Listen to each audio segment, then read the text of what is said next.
שלום וברכה מוריי ורבותיי, ועדיין אנחנו בברטיסלבה שבסלובקיה הרחוקה. למור פרשבורג לשעבר, ושימו לב טוב, כאן מאחריי נמצא מבנה שהוקם על גבי ציונו של הקדוש רבנו משה סופר, המכונה החתם סופר על פי הספר המדהים שכתב. רבותיי, במקום הזה ניסו לבנות פסי רכבת, ניסו להכחיד את כל בית הקברות היהודי, אבל כל טרקטור שהתקרב לקברו של החתם סופר התהפך והנהג מת. עד שלאחר מספר פעמים קראו ליהודים ושאלו אותם מה מדובר, מה קורה פה, וכאשר הם הסבירו להם שיש פה אדם גדול וקדוש שכזה, בנו את המבנה הזה על קברו, ומאז ועד היום המקום נשמר ממש בכבוד ראוי, כולל שומר בכניסה שיש צורך להתקשר מראש ולהודיע שמגיעים, ואפילו לשלם כסף על החזקת המקום. מוריי ורבותיי, מעשה מהחתם סופר. תלמיד שלו שהתמודד לרבנות באחת מהערים הוזמן על ידי הפריץ לקבל החלטה האם הוא יהיה הרב או המתנגד שלו, המתחרה השני.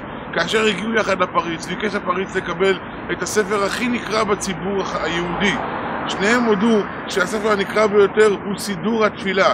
קיבל הפריץ לסידור התפילה, ביקש מהרב הראשון שלא היה תלמידו של החתם סופר לפתוח את הספר ולקרוא בעל פה את מה שנפתח בפניו. נפתח לו פרק אשרי יושבי ביתך עוד יעללוך הסלע, ואכן הוא קרא אותו בשטף ובגאון בעל פה.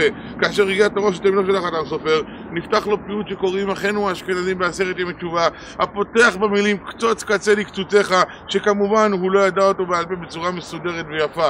הפריץ החליט שהראשון, שהוא אינו תלמידו של החתם סופר, הוא זה שיהיה הרב הראשי.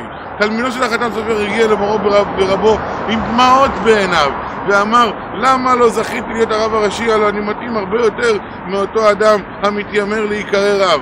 אמר לו החתם סופר, אמור לי, האם הפריץ מבין עברית? אמר לו התלמיד, לא. שאל אותו החתם סופר, אם כך, מה הפריע לך? מה הפריע לך לקרוא בפניו את הפרק אשרי יושבי ביתך? הרי ממילא הוא אינו יודע מה כתוב בסידור. אמר לו התלמיד, פשוט לא חשבתי על זה. אמר לו החתם סופר, אם אתה לא יודע לחשוב על דברים שכאלה, אתה לא יודע להתנהג בפני פריץ, אינך ראוי להיות רב בישראל. חזור לכולל, למד עוד כמה שנים, וכאשר תושלם בהבנה של איך מתנהגים ואיך מפעילים נכון את הראש, תזכה להיות רב בישראל. זהו החתם סופר, זהו אחד ממורי הדרך המדהימים המיוחדים שלנו, ויזכנו השם יתברך ללכת באורחותיו. ברוכים תהיו.